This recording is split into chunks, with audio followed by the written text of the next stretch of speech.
जो गुरु महाराज से दीक्षा ले चुके हैं, सत्संगी बन गए हैं, साधन भजन करते हैं, कहने का मतलब अपने जीवन में गुरु बना लिए हैं, उनके लिए तो सत्संग कराना अनिवार्य है। लेकिन यह सत्संग संसार में जितने भी जीवात्मा है सबों के लिए जरूरी है। लेकिन जो इसे नहीं समझते हैं, नहीं मानते हैं, उस सत्संग को कदर नहीं करते हैं और यह सत्संग को एक भोज समझकर इसे उपहास उड़ाते हैं। आप के बीच में यदि किसी का शरीर छूट जाता है, संसार में किसी का मानव का जो सत्संगी नहीं है, तो कर्म कांड के द्वारा उसको श्राद्ध कर्म करते हैं। तो श्राद्ध किया जाता है दो प्रकार से। एक श्राद्ध का शोक निवारणीय श्राद्ध होता है और एक होता है श्रद्धा कारणीय श्राद्ध। शोक निवारणीय श्राद्ध किसे कहते हैं और श्रद्धा कारणीय श्राद्ध किसे कहते हैं? शोक निवारणीय श्राद्ध कराने के लिए कौन आते हैं और श्रद्धा कारणीय श्राद्ध कराने के लिए कौन आते हैं? शोक निवारणीय श्राद्ध किस प्रकार से होता है और श्रद्धा कारणीय श्राद्ध किस प्रकार से होता है? शोक निवारणीय श्राद्ध जो है कर्म कांड के आधार पर होता है, जो संसार के लोग करते हैं, और श्रद्धा कारणीय श्राद्ध जो है ज्ञान कांड के आधार पर होता है। शोक निवारणीय श्राद्ध जो है उनको कराने के लिए महापात्र आते हैं, ब्राह्मण आते हैं, और श्रद्धा कारणीय श्राद्ध कराने के लिए संत महात्माओं आते हैं और अपने ज्ञान कांड से यह श्राद्ध कांड करवाते हैं। इसीलिए दो प्रकार का श्राद्ध का वर्णन है कि जब भी जहाँ पर भी श्राद्ध हो तो दोनों कराना उचित है। यदि हम शोक निवारणीय श्राद्ध करवाते हैं कर्म कांड के आधार पर और आपके बीच में वो कर्म कांड कराने वाले महापात्र या ब्राह्मण खाने पीने वाले हों, शराबी हों, ऐसे तो ब्राह्मण लोग शराबी मांसाहारी नहीं होते हैं, लेकिन वर्तमान के अनुसार अभी देखा जाता है कि अधिकतर लोग खाते पीते हैं, ब्राह्मण भी खाते हैं। तो किसी ब्राह्मण से हमको मतलब नहीं है, जो भी क्या कर रहे नहीं कर रहे हैं, लेकिन यदि वैसे ब्राह्मण कर्म कांड करवाते हैं तो उनको कर्म कांड कराने से उस जीवात्मा को कुछ भी लाभ नहीं मिलेगा। आप कर्म कांड करवाएं, उनके पीछे 1,00,000 2 लाख रुपया जो भी खर्चा करते हैं, कर्मकांड में बहुत दान पुण्य करने का नियम है और लोग करते भी हैं। तो यदि आप उसमें जितना भी धन रुपया लगा दें, खर्च कर दें, लेकिन आपको 1 रुपया का भी लाभ नहीं मिलेगा। उसका भी लाभ है, लेकिन यदि ब्राह्मण खाने पीने वाला नहीं हो, वह शराबी नहीं है, वह मांसाहारी नहीं है, तब आपको उससे लाभ मिलेगा। और यदि वह खाने पीने वाले ब्राह्मण हैं तो आपको उससे लाभ नहीं मिलेगा। यहाँ तक कि ब्राह्मण की बात तो छोड़ दीजिए, आपका ग्रंथ में ही आता है यदि बेटा भी खाने पीने वाला है और मुख में अग्नि डाल देता है तो उससे भी उसको लाभ नहीं मिलता है। ब्राह्मण की बात छोड़ दीजिए। यह है कर्म कांड वालों के लिए, जो कि आपको खाने पीने वाले जो ब्राह्मण आते हैं और आपके यहाँ श्राद्ध करवाते हैं तो उससे आपको लाभ नहीं मिलेगा। और यदि ब्राह्मण खाने पीने वाले भी हैं और उसमें आज वर्तमान के अनुसार खाने पीने वाले तो अधिकतर ही हैं, और आपके यहाँ आकर के कर्म कांड करवा देते हैं। हम अनजान हैं या लाचार हैं, उनसे हमको करवाना पड़ रहा है। और उसी जगह पे यदि हम श्रद्धा कारणीय श्राद्ध करवा देते हैं, जो कि ज्ञान रूप में होता है, ज्ञान कांड से होता है, जो कि ये सत्संग है, महापुरुषों के द्वारा जो होता है, संत वाणियों के द्वारा जो होता है, उससे उसका लाभ मिल जाता है। जैसे में किसी के काम हम करवा रहे हैं किसी से, और उसमें त्रुटि रह गई, वह तो एक खाने पीने वाले हैं, दूसरे में उनको कर्मकांड का पूरा ज्ञान नहीं है, जो भी है अपने क्षमता अनुसार करवा रहे हैं। करवाने वाला में भी कमी है और करने वालों में भी कमी है। तो जो कमी है वहाँ पर, और उसी जगह पर ज्ञान कांड से हम कर लेते हैं, सत्संग करवा देते हैं महापुरुषों के द्वारा, तो वहाँ पर जहाँ पर कमी महसूस हो रहा है वह सब दूर हो जाता है, पूरी हो जाती है, कमी को पूरा कर दिया जाता है या सत्संग के द्वारा। और यही नहीं, यह तो सत्संगियों के लिए है, और सत्संग का इतना बड़ा महत्व है कि जो भी पितरगण इधर उधर जो भटक रहे हैं अपने कर्मों के अनुसार, और उनको मोक्ष मुक्ति नहीं मिला है, तो यदि उनके जगह पर, उनके घर पे, या उनको इस सत्संग के द्वारा कहीं पर लाभ मिल जाता है, सुनने का सौभाग्य मिल जाता है, तो उनको भी लाभ हो जाता है। अब यहाँ पर हम सब एक आँख से देख नहीं सकते हैं कि किस रूप में कौन कहाँ पर कौन शक्ति बैठी हुई है। तो यदि यहाँ पर हम सत्संग करवा दिए, तो सत्संग सुन लिया, तो उसको भी उद्धार हो जाता है। और आपके ग्रंथ में यह भी आता है कि अमावस्या के दिन, हर अमावस्या के हर महीने में जो हमारे पितृगण हैं, जो कि जिनकी आत्मा भटक रही है, उनको शांति नहीं मिला है, मोक्ष प्राप्ति नहीं हुआ है, मुक्ति नहीं हुआ है, जिन्होंने अपने जीवन में गुरु नहीं बनाए, साधन भजन नहीं किए, महापुरुष के पास नहीं गए, तो उनको तो भटकना है ही। तो जो उन्हें भटक रहे हैं, वो हर अमावस्या के दिन अपने घर पे आते हैं और रो कर चले जाते हैं। क्यों रो कर जाते हैं? क्योंकि वह जीवात्मा को जहाँ पर वो भटक रहे हैं, उनको कष्ट हो रहा है, तो जिनको कष्ट होता है तो सुख चाहते हैं, उद्धार चाहते हैं, तो उनको उद्धार मिलेगा कैसे? तो यहाँ पर आशा लगा करके अपने घर पे आते हैं कि हमारा जो परिवार है, हमारा जो सदस्य है, वह आध्यात्मिक धर्म कर रहा है कि नहीं कर रहा है। यदि कर रहा है तो हमारा छुट्टी हो जाएगा, हमारा सुख मिलेगा। जब देखता है कि हमारे घर पे कोई धर्म चर्चा आध्यात्मिक नहीं हो रहा है, तो वह रो करके चले जाते हैं। जिसका दिल दुखाता है, जिसका आत्मा दुखी होता है, तो वह कभी आशीर्वाद नहीं देता है। वह बात अपने दिल से सोच लीजिए, अपने आप पहले बात को ले लीजिए अपने ऊपर कि आपका आत्मा को दुखी कर दिया जाता है। जब आपको तकलीफ पहुंचता है तो आप अपने मुख से, दिल से किसी को आशीर्वाद नहीं देंगे, क्योंकि दुखी आत्मा से कभी किसी के मुंह से अच्छा शब्द निकलता ही नहीं है, निकला भी नहीं है।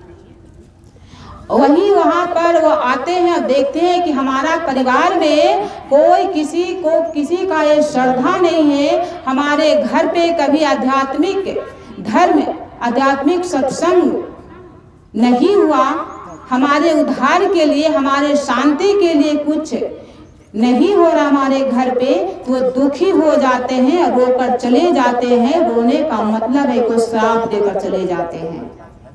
और जब देखते हैं कि हमारा सदस्य, हमारा परिवार, हमारे घर के लोगों ने महापुरुषों के द्वारा धर्म कथा, आध्यात्मिक चर्चा करवा रहे हैं, सत्संग करवा रहे हैं, तो अब खुश हो जाते हैं और उनको आशीर्वाद देकर चले जाते हैं।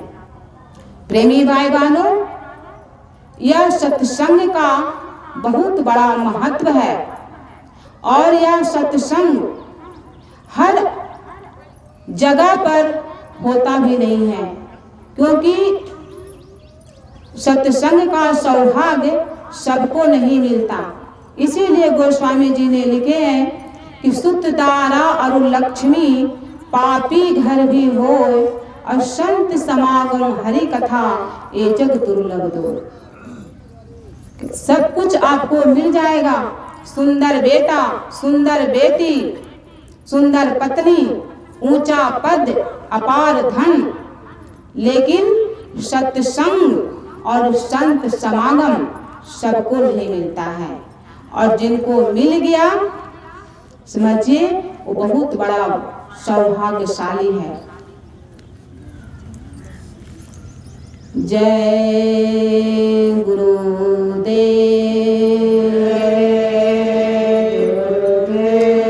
जय गुरुदेव। यह सत्संग बहुत भाग्य से मिलता है कि मिलता है बड़ा भाग्य से नर तन कभी कभी। मिलता है बड़ा भाग्य से नर तन कभी कभी। मिलता है बड़ा भाग्य से नर तन कभी कभी।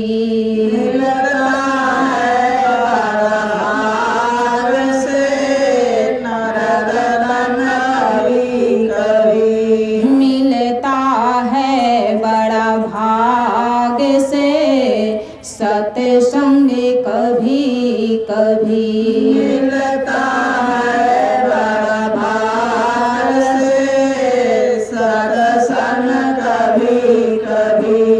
आते हैं इस भेष में भगवान कभी कभी। आते हैं इस भेष में भगवान कभी कभी। मन से कोई बुरा नहीं, मन से कोई बुरा नहीं, भले मन के वास्ते, भले मन के वास्ते। इस मन से ही मिले जाते हैं प्रियतम कभी कभी। मन से मिल जाते हैं प्रियतम कभी कभी। मिलता है बड़ा भाग्य से सत्संग कभी कभी। मिलता है बड़ा भाग्य से सत्संग कभी कभी। जय गुरुदेव, जय गुरुदेव, जय गुरुदेव। प्रेमी भाई बहनों, यह सत्संग बड़ा भाग से मिलता है और बड़ा ही भाग से मानव तन मिला है।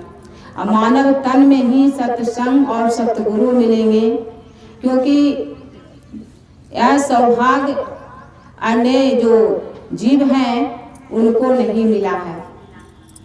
और यह सत्संग सुनने का सौभाग्य, सुनाने का सौभाग्य और गुरु का दर्शन करने का सौभाग्य तभी मिलता है जिनको पुराने जन्मों का संस्कार होता है कि पुण्य पुण्य पुण्य बिनु मिलहि न संता। जब हमारे जन्मों का युग युगांतर का पुण्य संचित होता है तब संतों का दर्शन होता है। और जो संत होते हैं वह भगवान का दूसरा रूप होते हैं। संत की महिमा गाने का बस की बात नहीं है। और हमारे मालिक कहे कि यह सब मन का खेल है। भगवान को पाने का बस एक ही उपाय है कि अपने मन को हटा करके अपने परमात्मा में लगाओ। यही मन है जो आपको सारा खेल खेलता है। अब आप जिस समय अपने गुरु भाई से मिलते हैं या मिल रहे थे, उसमें आपको ये पता चल रहा था, उसमें हम यह महसूस करते थे कि यह मेरा अपना है। लेकिन जब आप संसार में नहीं रहे तब आपको यह महसूस हो रहा है कि यही सत्य है कि अपना नहीं है। तो आपको अब महसूस होता है जब आपको अनुभव होता है। इसके पहले हम इतना मन पर, इतना हमको मन है जो अपने बस में कर लिया है कि उसको स्वीकार नहीं कर पाते हैं। जान रहे हैं, समझ रहे हैं, लेकिन उसको हम दिल से स्वीकार नहीं कर रहे हैं। सभी को पता है क्योंकि गुरु महाराज एक एक शब्द करके सबके अंदर भर दिए हैं कि यह संसार झूठा है और यह मुसाफिर खाना है। जो यहाँ पर आया है एक दिन सबको जाना है। राजा रंग फकीर सबको एक दिन जाना है। लेकिन यह जो हमारा मन है इस पर इतना पहरा लगा कर बैठा है कि इसे हमको उठने नहीं देता है। जानते हैं, लेकिन तब ये महसूस हो रहा है जब हमारे बीच से हमारे गुरु भाई चले गए, तब ये दिन हमको एहसास होता है कि गुरु महाराज का कहना सत्य है। क्या लेकर के आए, क्या लेकर के गए।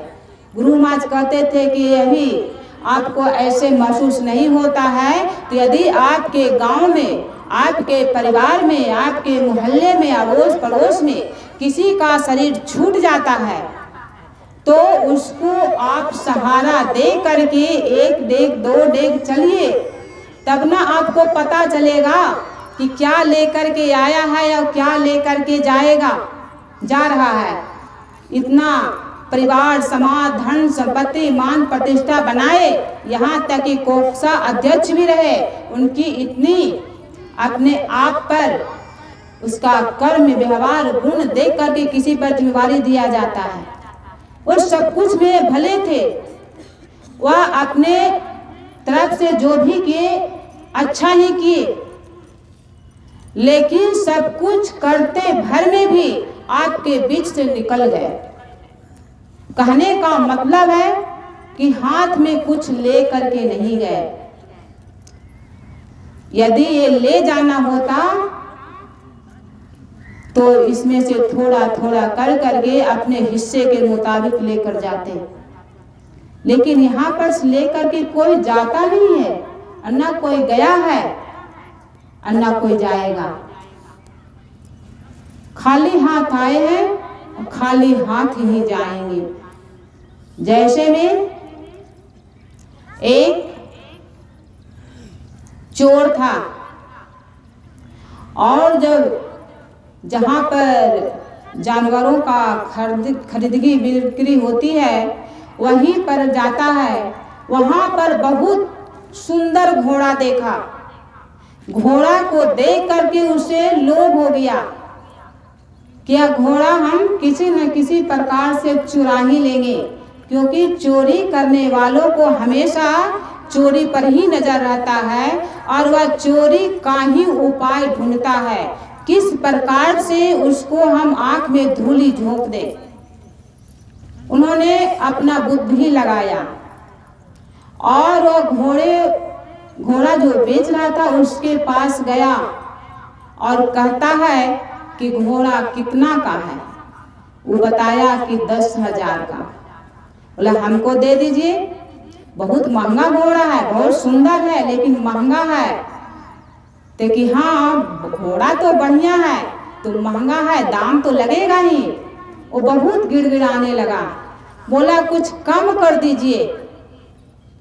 बोला कम करने लायक तो नहीं है, क्योंकि जिसका सामान कुछ त्रुटि रहता है, खराबी रहता है तो उसको कम कर दिया जाता है, लेकिन घोड़ा में कुछ भी खराबी नहीं है, इसको हम दाम कैसे कम कर दें।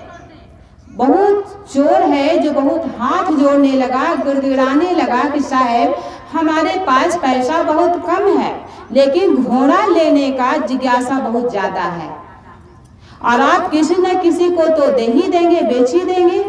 2 पैसा नहीं सही कम करके हमको दे दीजिए। चोर को बहुत अनुग्रह विग्रह करने पर हाथ जोड़ रहा है तो दया आ गया कि ठीक है ले जाइए, निकालिए पैसा और घोड़ा को पकड़िए ले जाइए। चोर तो तेज था, क्योंकि उसको तो पास में पैसा है नहीं, वह तो दूसरों को धोखा देने चला है, आंख में धूली झोंकने चला है। अब वह अपना बुद्धि को लगाता है, कहता है कि ठीक है घोड़ा बढ़िया है कि खराब है, ये तेज दौड़ता है कि नहीं दौड़ता है, इसका परख हमको कैसे आएगा। इस पर हम चढ़ करके सवारी कर करके इसको दौड़ करके दिखा देगा हमको, तब ना हम समझेंगे कि घोड़ा बढ़िया है। पैसा मुफ्त में ऐसे दे देंगे, पहले हमको घोड़े पर सवारी करने दीजिए। जब हम घोड़े पर सवारी कर लेंगे, घोड़ा सही निकलेगा, तेज दौड़ेगा तो पैसा आपको मिल जाएगा। वो बेचारा सीधा साधा संसारिक आदमी, गांव के जो लोग होते हैं बहुत सीधे साधे होते हैं, जितना कि शहर के लोग नहीं होते हैं। उनके भोले भाले बातों पर वो आ गए, बोला कि सही कह रहा है, जब तक हमारा सामान कोई ठोक बजा करके नहीं देखेगा तो ये हमको पैसा कैसे देगा। कहता है ठीक है पहले आप घोड़े पर सवारी कर लीजिए, यदि हमारा घोड़ा सही निकला तो फिर पैसा दे दीजिएगा। क्योंकि उसको विश्वास था कि हमारा घोड़ा तो मजबूत है ही, मजबूत था ही, लेकिन इसके दिल में छल भरा हुआ है।